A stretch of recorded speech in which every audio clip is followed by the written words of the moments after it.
ሰበር ዜና ታህሳስ 15 2018 ጤናና ፍቅር ይስጥልን አድማጭ ተመልካቾች እንደምን አረፈዳችሁ።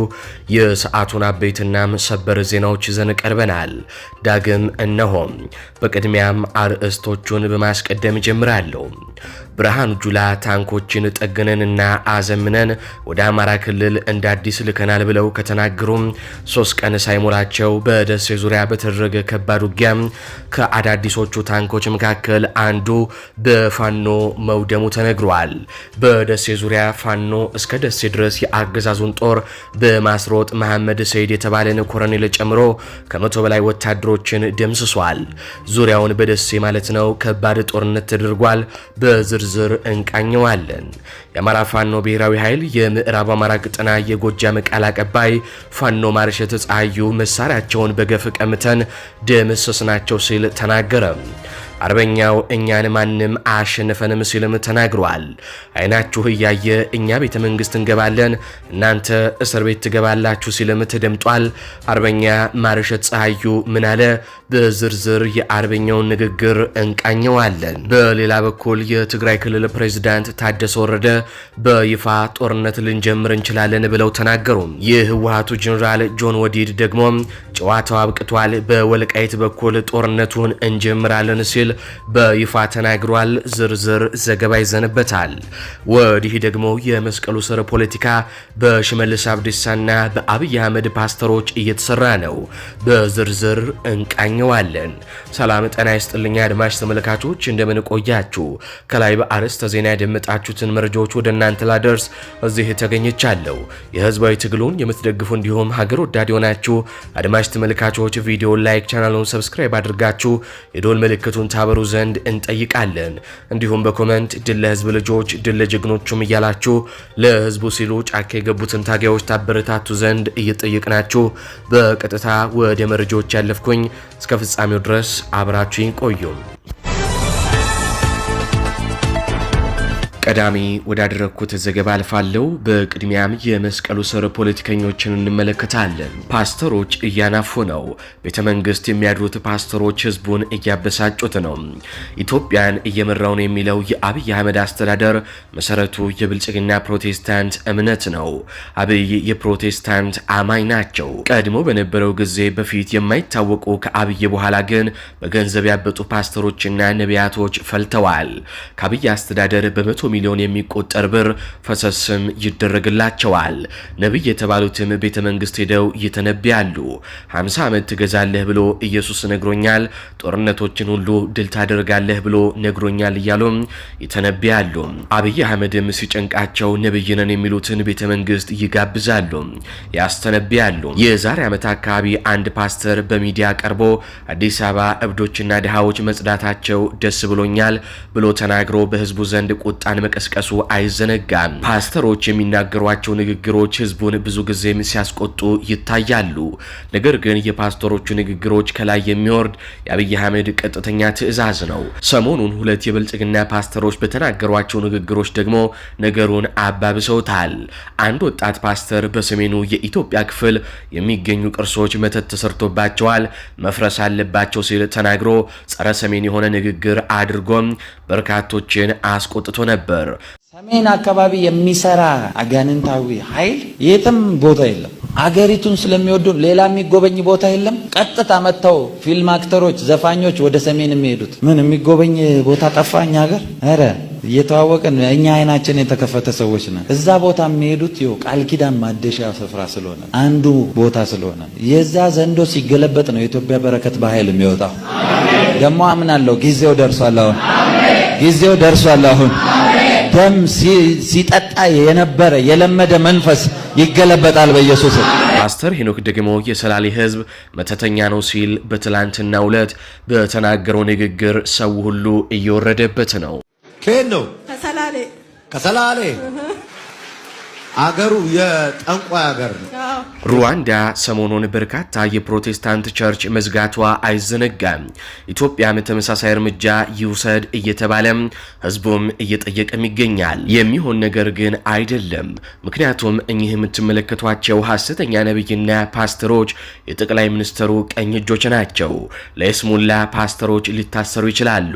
ሳምንት ሳይሞላቸው ግን በይቅርታም ይለቀቃሉ። ከዚህ የፓስተር ሄኖክ ንግግር በኋላ የሰሜን ሸዋ ኮሚኒኬሽን አስቸኳይ ሰበር መግለጫ አውጥቷል።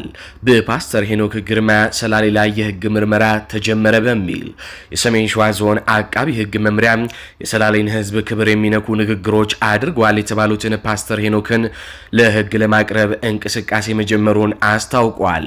የፍቼ ከተማ አቃቢ ህግና የከተማዋ ፖሊስ በቅንጅት በጀመሩት ምርመራ ከጉዳዩ ጋር በተያያዘ ወይዘሮ ባዩሽ አለማየሁ ከበደ የተባሉ ግለሰብ በቁጥጥር ስር ውለው ምርመራም እየተደረገባቸው መሆኑም ተገልጿል። ወይዘሮ ባዩሽ ማለት በምስሉ ላይ የምትመለከቷት ከዚህ ፓስተር ጋር ቃለ መጠይቅ ያደረገችው ነች። ታዲያ አህያውን ፈርቶ ዳውላውን እንዲሎም ንግግሩን የጥላቻ ንግግሩን ያደረገው ፓስተሩ እያለም የታሰረችው ግን የተተነበየላትና የሚጸለይላት ምእመን ነች። የሰሜን ሸዋ ዞን አቃቢ ህግ መምሪያ ኃላፊ አቶ ደምጦ ጣና በሰጡት መግለጫ የሚከተሉትን ዋና ዋና ነጥቦች አንስተዋል። ብሔርን መስደብ፣ ስም ማጠልሸትም በህዝብ መካከል ሁከት የሚፈጥሩ ንግግሮችን ማድረግ በህግ የሚያስቀጣ ከባድ ወንጀል ነው። እሳቸው ይህንን ይበሉ እንጂ ይህ ለብልጽግና ፓስተሮችና ለብልጽግና ባለስልጣኖች ለሽመልስ አብዲሳ ጨምሮ ለአብይ አህመድ አይሰራም። በኢትዮጵያ ታሪክ እንደ አብይ አህመድና እንደ ሽመልስ አብዲሳ የጥላቻ ንግግሮችን በአደባባይ ያደረገ ሰው የለም። እነሱን ግን የሚነካቸው የለም። ይህ በእንዲህ እንዳለ ደግሞ ሌላኛው የመስቀሉ ስር ፖለቲከኛ ሽመልስ አብዲሳ የመስቀሉ ስር ፖለቲካ በሽመልስ አብዲሳ እየተሰራ ነው። ከሰሞኑ በኦሮሚያ በአርሲ በሐረርጌና በወለጋ እንዲሁም በመላው ኦሮሚያ የሚገደሉትን የኦርቶዶክስ ክርስቲያኖች ግድያ ተከትሎ የአሜሪካ መንግስት ለአብይ አህመድ ክርስቲያኖችን አትግደል አለበለዚያ እርምጃ እንወስዳለን ማለታቸውን ተከትሎ ሽመልስ የመስቀሉ ስር የፎቶ ፖለቲካም እየሰራ ነው። ሽመልስ ከኦርቶዶክስ አባት ጋር ሆኖ ፎቶ የመነሳቱና ትሁት የመምሰሉ ምስጢር ኦርቶዶክስ ነን እኛም እንጠብቃታለን የሚል የፎቶ ፖለቲካ ለአሜሪካ ለማሳየት ነው። ሽመልስ አብዲሳ የፕሮቴስታንት እምነት ተከታይ ሲሆን በበርካታ ጊዜያት ኦርቶዶክስንና እስልምናን የአብርሃም ሃይማኖቶች እያለ በህዝባዊ መድረክ ላይ ሲያጣጥላቸው የከረመ ሰው ነው። ሽመልስ አብዲሳ በሚመሩት የኦሮሚያ ክልል መንግስታዊ መዋቅር በታቀደ መልኩ በአርሲና በሐረርጌ ክርስቲያኖች ተጨፍጭፈዋል። በይፋ እኛ መሳሪያ ገዝተን እናስጣጥቃቸዋለን እናንተ ጨርሱ ብለው ወጣቱን ሲቀሰቅሱ የነበሩ የሽመልስ አብዲሳ የወረዳ አመራሮች በአርሲ አሁንም በስልጣን ላይ ይገኛሉ። ዛሬ ላይ በዚህ ፎቶ ለክርስቲያን አሳቢ ሆነው ለመታየት መጣራቸው አንድም የሚሸውዱት አካል እንደሌለ ግን የብልጽግና አክቲቪስቶችና የብልጽግና ሹማምንቶች ሊገነዘቡ አይችሉም። ለማንኛውም ብልጽግና በብዙ አቅጣጫዎች ሰሜኑንና ኦርቶዶክሱን ለማጥፋት እጅጉኑ አበክሮም እየሰራ ነው። ወደ ሌሎች ዘገባዎች አልፋለሁ። ጄኔራል ታደሰ ወረደ ወደ ጦርነት ልንገባ ነው ሲሉም የህወሓቱ ጄኔራል ጆን መዲና ደግሞ ጦርነቱን በወልቃይት በኩል እንከፍታለን ሲሉ ተናገሩ። ከትግራይና ከአማራ ረሃብና ጥም ጋር በተያያዘ የእናት ፓርቲም መግለጫ አውጥቷል። ጉዳዮቹን በዝርዝር እንቃኛቸው። ረሃብና ጥሙ ጊዜ አይሰጥም። በወቅታዊ ጉዳይ ላይ ከእናት ፓርቲ የተሰጠ መግለጫ። በትግራይ ክልል በተለያዩ አካባቢዎች በድርቅና በእርዳታ አቅርቦት ችግር ከፍተኛ ረሃብ መከሰቱን፣ በመድኃኒት እጦት ዜጎች ለከፋ ችግር መጋለጣቸውን መገንዘብ ችለናል። ችግሩ ከሰሞኑ በይፋ ይነገር እንጂ በክልሉ የተለያዩ አካባቢዎች በተመሳሳይ ሁኔታ በሰቆቃ የሚያሳልፉ በርካታ ወገኖቻችን መኖራቸው ይታወቃል።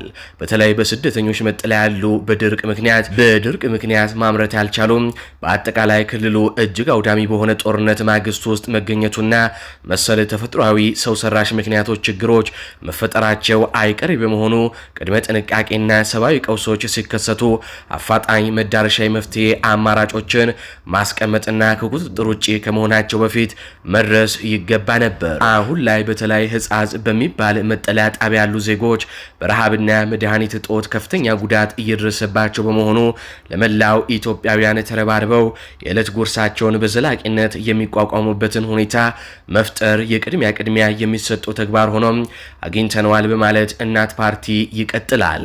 በትግራይ ያለውን እጅግ የባሰበትና ጊዜ የማይሰጠውን ሁኔታ አነሳን እንጂ ችግሩ በአማራ ክልል ባሉ እንደ ደብረ ብርሃን እንዲሁም ጃራ በሌሎችም መጠለያ ያሉ ወገኖቻችን በመኖርና በመሞት መሃል ሆነው ቀናቸውን እንደሚገፉም ይታወቃል። ስለሆነም በውጭም በውስጥም ያሉ ኢትዮጵያውያን በሚቻለው አቅም ሁሉ ተረባርቦ በረሃብና በመድኃኒት እጦት የሚሰቃዩም ወገኖቻችንን እንዲታደጋቸው በዘላቂነትም እንዲያቋቁማቸው ጥሪያችንን እናቀርባለን። ዓለም አቀፍ ረጂ ተቋማት ለነዚህ በከፍተኛ ሰቆቃ ውስጥ ላሉ ዜጎች አፋጣኝ እርዳታና ዘላቂ መቋቋሚያ ፕሮጀክቶችን እንዲተገብሩም ተማጽኗችንን እናቀርባለን። የፌዴራል መንግስት የክልሉ ጊዜያዊ አስተዳደር እነዚህን ወገኖች የፖለቲካ ቁማር መያዣ ከማድረግ እንዲቆጠቡ፣ እርዳታዎችን በቀናነት እንዲያሳልጡ እንዲሁም ወደ ዳግም ግጭት ከሚገቡ አባባሽ ምክንያቶች እንዲቆጠቡ በአደራ ጭምር እናሳስባለን። በመጨረሻም እናት ፓርቲ ለነዚህ በሰቆቃ ላሉ ወገኖቻችን ለመድረስ በሚደረገው ርብርብ ከዚህ ቀደም ስናደርግ እንደቆየነው የድርሻችንን እንደምንወጣ ለማሳወቅ እንወዳለን በማለት እናት ፓርቲ ጉዳዩን ገልጾታል። ይህ በእንዲህ እንዳለ ከዚህ ረሃብ ጋር አስታኮም ህወሓት ጦርነት ሊጀምር መሆኑ እየተነገረ ነው። ወደ ጦርነት ልንገባ እንችላለን ሲሉ ቃል በቃል ጀነራል ታደሰ ወረደ ተናገሩ። ተፈናቃዮች ካልተመለሱ ጦርነት ሊከሰት ይችላል ሲሉ ጀነራል ታደሰ ወረደ ተናገሩ። ጀነራሉ ነገሩ ከቁጥጥር ውጪ እየወጣ ነው በማለትም አስጠንቅቀዋል። ጀነራሉ የህፃጽን ወቅታዊ ሁኔታ በተመለከተ መግለጫ በሰጡበት ወቅት ነው ይህንን ማስጠንቀቂያም ያቀረቡት። ለረሃቡ ዘላቂ መፍትሄ ተፈናቃዮች መመለስ ነው ያሉት ጀነራሉ፣ ይህ ካልሆነ ግን ጦርነትን ማስቀረት አይቻልም በማለት ህወሓት በተፈናቃዮች ምክንያት ጦርነት ሊከፍት እንደሚችል ፍንጭ ሰጥተዋል ነው የተባለው። ነገሮች በዚሁ የሚቀጥሉ ከሆነ ከቁጥጥር ውጪ ይሆናሉ ሲሉም የቀጠሉም ሲሆን በዚህ ዓመት የግድ ተፈናቃዮች ወደ ቀያቸው መመለስ አለባቸው ብለዋል። ይህ ካልሆነ ግን ጦርነት መፍትሄ ሊሆን ይችላል ሲሉም አስጠንቅቀዋል።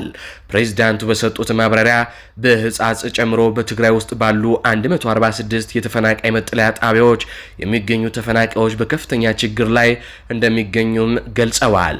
ከረድኤት ድርጅቶች የሚሰጡ እርዳታዎች በወር 16.1 ኪሎ ግራም መሆናቸውን የጠቀሱት ፕሬዝዳንቱ ተፈናቃዮች ለወፍጮ፣ ለልብስ፣ ለጨውና ሌሎች ወጪዎቻቸው የሚሸፈኑት ከነዚህ ከሚሰጣቸው ወርሃዊ የእህል ድርሻ በመሆኑ ለከፍተኛ ማህበራዊ ችግር መጋለጣቸውንም ተናግረዋል። ፕሬዝዳንቱ በመግለጫቸው የተፈናቃዮች ህይወት እየተጠበቀ ያለው ከመንግስታዊ ካልሆኑና ከሌሎች የረድኤት ድርጅቶች በሚገኝ እርዳታ ብቻ ሳይሆን በየአካባቢ ያለው ህዝብ በሚያደርገው የመረዳዳት ባህል መሆኑንም ገልጸዋል። የጊዜያዊ አስተዳደሩ አሁን ባለው አቅም የመንግስት ሰራተኞች ደሞዝ ለመክፈል እንኳን እየተቸገረ በመሆኑ ተፈናቃዮችም ሆነ በችግር ላይ ያለው ማህበረሰብ ለመርዳት የተቀናጀ የገቢ ማሰባሰቢያ ስራ እንደጀመረም ገልጿል። ይህ በእንዲህ እንዳለ ደግሞ የህወሓቱ ጀነራል ጆን መዲና ጨዋታው አብቅቷል፣ እናንተን ጭነን ነው የምንሄደው፣ ጦርነት እንከፍታለን ሲሉ ተናገሩ። የህወሓት ከፍተኛ ጀነራል የሆኑት ጆን መዲድ ለተፈናቃዮች የፕሪቶሪያው ስምምነት አብቅቷል፣ ጨዋታው አብቅቷል፣ እርዳታ ይዘን ሳይሆን የምንወጣው እናንተን ይዘን ነው ወልቃይት የምንሄደው ብለዋል። ሰሞኑን በትግራይ የተከሰተው ድርቅ ብዙዎችን አሳዝኗል። ህወሓት 1977 ዓ.ም በትግራይ የተከሰተውን ድርቅ ለፖለቲካ ዓላማ እንደዋለው በተደጋጋሚም ሲነገር ቆይቷል። ህወሓት ከቻይና ኩባንያዎች ጋር በመሆን በትግራይ በከፍተኛ ሁኔታ ወርቅ እያወጣ በኤርትራ አድርጎ ወደ ዱባይ በመውሰድ በቢሊዮን የሚቆጠር ዶላርም ዝቋል። ለትግራይ እናቶች፣ ህጻናት ምንም ያደረገላቸው ነገር ግን ፈጽሞ የለም። አሁን እየወጡ ያሉት መረጃዎች እንደሚያሳዩት የዓለም አቀፍ እርዳታ ድርጅቶች ለተፈናቃዮችና በድርቅ ለተጎዱ እንዲደርስ ሲሉ ለትግራይ አስተዳደሮች ሰጥተው የነበሩት ገንዘብም የት እንደገባም አይታወቅም። ነገር ግን ህወሓት ለተጎጂዎች እንዲደርስ አደረኩኝ ቢል ለተጎጂዎች እንዲደርስ አድርጌያለሁ ቢልም ተጎጂዎቹ ጋር ግን አልደረሰም። ታዲያ ህወሓትን አሳቦም በወልቃይት በኩል ጦርነት ሊጀምር እንደሆነ በይፋ በጆን ወዲድ በኩል አስታውቋል። አሁን በቀጥታ ከአማራ ክልል ወዳገኟቸው አበይትና ሰበር የጦር ግንባር መረጃዎች አልፋለሁ። የአማራ ፋኖ ብሔራዊ ኃይል ምዕራብ አማራ ቀጠና ቴዎድሮስ እዝ ቃል አቀባይ አርበኛ ማርሸት ፀሐዩም በገፍ እየማረክን መሳሪያቸውን እየተቀበልን ደመሰስናቸው ሲል ተናገረ። የአርበኛ ማርሸት ፀሐዩን ጽሑፍ እንደሚከተለው አነበዋለሁ። እነ መሐመድ ተሰማ ከታንክ ወደ ማይክ ሲሸጋገሩ ቴዎድሮስ እዝ በየአቅጣጫው የሚመሩትን ሰራዊት እየደመሰሰ መሳሪያ በግፍ እየማረከ ይገኛል። የድሮ ጎጃም የናፈቀው በአዴን ምላሱና ከንቱ ምኞቱ ብቻም ሲቀር ዘመነ ካሴን መራገም አስረስ ማረ ዳምጤ ላይ በፌስቡክ መዝመት ብቸኛ ምርጫው እንዲሆን አድርገነዋል። ከኛ ጋር ለመጋጨት የምትመኙ ሁሉም አትችሉንም፣ ከንቱ ድካም አትድከሙ። የስንቱን ከንቱ የንግስና ምኞት ያከሸፍን፣ የስንቱን ቡድንተኛ ምሽግ የደረመስን፣ ስንቱን የትግል ነጋዴ ጀርባውን መተን ከትግላችን ሜዳ ያባረርን ትጉሃን መሪዎች ነን።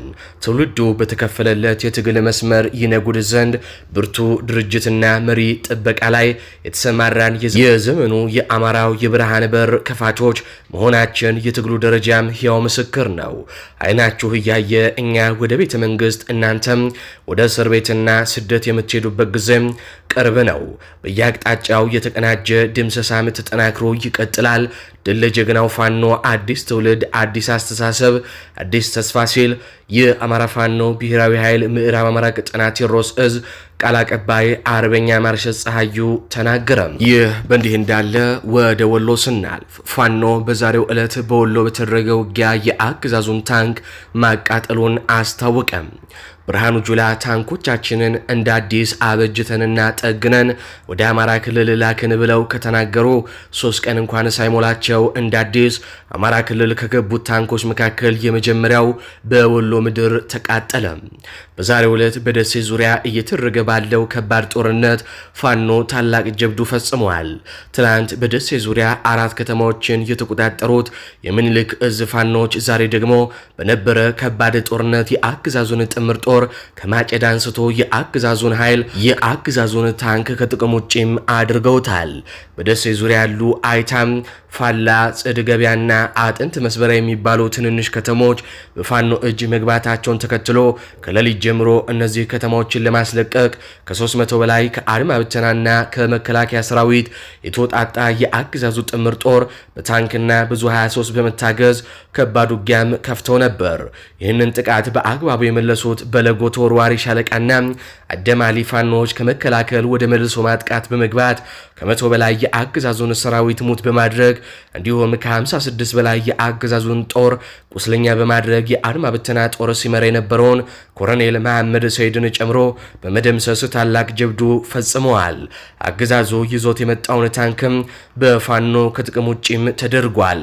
ፋኖ ደሴ ድረስ የቀረውን የብልጽግናን ጦር በባዶ እግሩ አስሩጦታል ነው የተባለው። ደሴ እንዳትያዝ ከፍተኛ ስጋት ውስጥ የገቡት ብልጽግናዎች ዙሪያውን ለፋኖ አስረክበው በቀጠናው ውጥረት አሁንም እንደነገሰ ቀጥሏል። ከሙትና ቁስለኛ መሃል አሁንም በየጢሻው ወድቀው ቁጥራቸው ያልተካተቱ እስካሁን ያልተቆጠሩ በርካቶች መሆናቸውንም ምኒልክ እዝ አስታውቋል። በመጨረሻ ከሸዋ ጠቅላይ ግዛት እዝ አርበኛ አበበ ሙላቱ የህዝብ ግንኙነት ኃላፊ ጋር ቆይታ ተደርጓል። ከእሱ ጋር የተደረገውን ቆይታ አድምጠን እንመለስ። አማራ ፋኖ ህዝባዊ ድርጅት ሸዋ ጠቅላይ ግዛት እዝ ዛሬ 18 ዓመተ ምህረት የግንባር አውደ ውሎችን በተመለከተ ጠላት ይዞ የነበራቸውን ቦታዎች ከፍተኛ ከበባ ውስጥና ከፍተኛ ስጋት ውስጥ ሆኖ በከበባ ውስጥ ሲሆን ከፍተኛ ስጋት ውስጥ ሆኖ እንዲለቅ ተደርጓል። በዋናነት የሸዋ ጠቅላይ ግዛት እዝ ክፍለ ጦሮች እንዲሁም በሁለቱ ኮር ስር ያሉ ክፍለ ጦሮች እንዲሁም የአርበኞች ፋኖ ጦር በሁሉም የሸዋ ቀጠና ታሪክ ሲሰሩ ቆይተዋል። በደማቸው ታሪክ እየጻፉም ይገኛሉ። እንግዲህ እነዚህ ሁለቱ አካላቶች በመጣመር ከሰሞኑ ሰፊ የወረራ እንቅስቃሴ እያደረገ የሚገኘውን የአገዛዙን ጥምር ጦር በመደበኛ ውጊያና ደፈጣ በመጣል ጠላት በሰፊው አቅዶት የነበረውን የወረራና የጭፍጨፋ እንቅስቃሴ እንዲሁም የዝርፊያ እቅድ በማዛባትና ይህንን እንቅስቃሴውን በመክታት ረገድ ጉልህ አስተዋጽኦ ወስደው እየታገሉ ያለበት ሁኔታ ነው ያለ እየታገልን ያለንበት ሁኔታ ነው ያለ።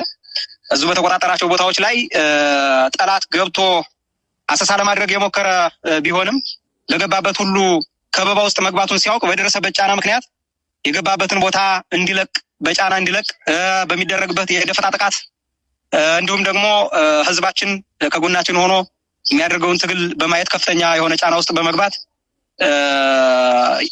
የገባበትን ቦታ የእግር እሳት ሆኖበት እንዲለቅ ተደርጓል ማለት ነው። እንግዲህ ወደዛው ወደ ነበረበት እስከዛሬ ወደ ቆየበት የአይጥ ጉድጓዱ ተመልሶ አሁንም ሴራውን እየሸረበ ያለበት ሁኔታ ነው ያለ። የሱን ሴራ ለማክሸፍ ብቻ ሳይሆን ሴራውን ለአንዴና ለመጨረሻ ጊዜ ከስሩ ነቅለን የምንጥልበትንም ስትራቴጂ እየነደፍን ያለንበት ሁኔታ ነው ያለና በጥቅሉ የኦህዴድ ብልጽግና ሰራዊት ክፉኛ በማህበረሰባችን ላይ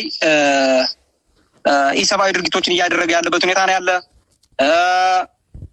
በሚገርም ሁኔታ በርካታ ንጹሃኖች እንዲረሸኑ ሀብት ንብረታቸው እንዲወድም እያደረገ ያለበት ሁኔታ ነው ያለና ይሄ በከፍተኛ ቁጭት ውስጥ የከተተው ሰራዊታችን እና እንዲሁም አርበኞች ፋኖ ጦሩ በከፍተኛ ሁኔታ በገባበት ጠላት በገባበት ሁሉ እንቅስቃሴውን መግታት ብቻ ሳይሆን የተቀመጠበት ቦታ ሾህ እንዲሆንበት የገባበት ቦታ ሁሉ እሳት እንዲሆንበት በማድረግ ረገድ የአንበሳውን ድርሻ ወስደው እየታገሉ ያለበት ሁኔታ ነው ያለና የኦህዴድ ብልጽግና ሰራዊት ወጣ ገባ የሚልባት ሸዋሮቢት ከተማ አስተዳደር ዙሪያ በሚገኙ ቀበሌዎች ላይ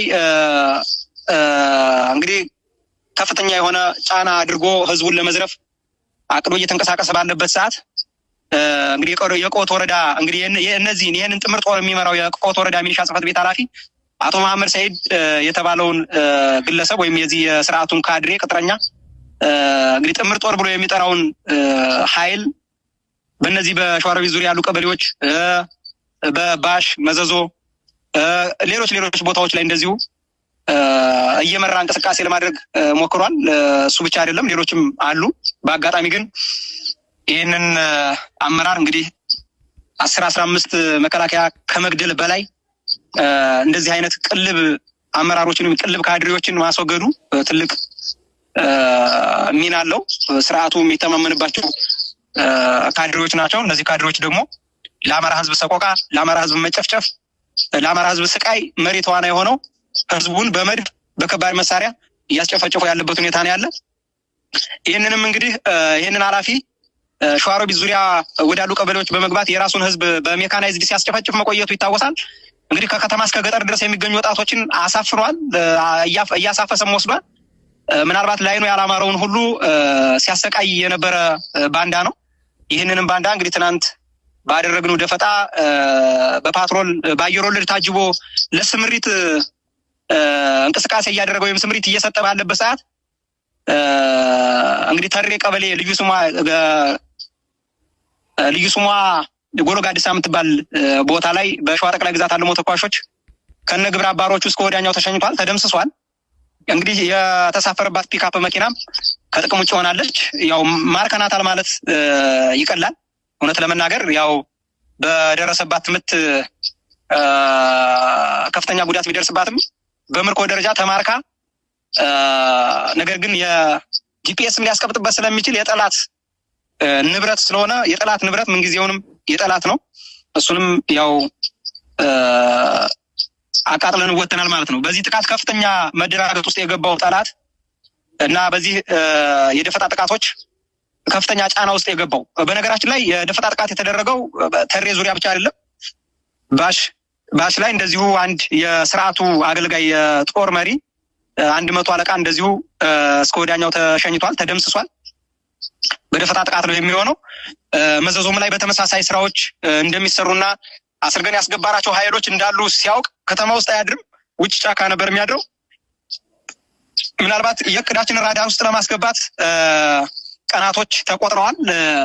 ይህንን እቅዳችንን ሲነቃበት ምናልባት ቦታዎችን ለቆ ለመውጣት ተገዷል ማለት ነው። በዚህ ጥቃት በእነዚህ ያላሰለሱ ጥረቶችና እንቅስቃሴዎቻችን ከፍተኛ መደናገጥና ጫና ውስጥ የገባው የጠላት ኃይል በገባበት ቦታ ሁሉ በዚህ በባሽ በተሬ በመዘዞ የሚገኙ ንጹሃኖችን ሲገል ቆይቷል። በጣም በሚያሳዝን ሁኔታ ገብቶ ንጹሃኖች ላይ ያነጣጠረ ጥቃት ነበር ሲያደርግ የነበረው። አድማጭ ተመልካቾች ለሰዓቱ ያስኩላችሁ ዘገባዎች እነዚህን ይመስላሉ። በዜናዎቻችን ላይ ያላችሁን ሀሳብ አስተያየት በኮሜንት መስጫ ስር አስፍሩልን። እንዲሁም በዝግጅታችን ክፍል ላይ ያላችሁን ሀሳብ አስተያየት ምን ይጨመር ምን ይቀነስ የሚሉትንም በኮሜንት መስጫ ስር አስፍሩልን። በቀጣይ በሌሎች ዘገባዎች እስካገኛችሁ ድረስ ቸር ያሰማን።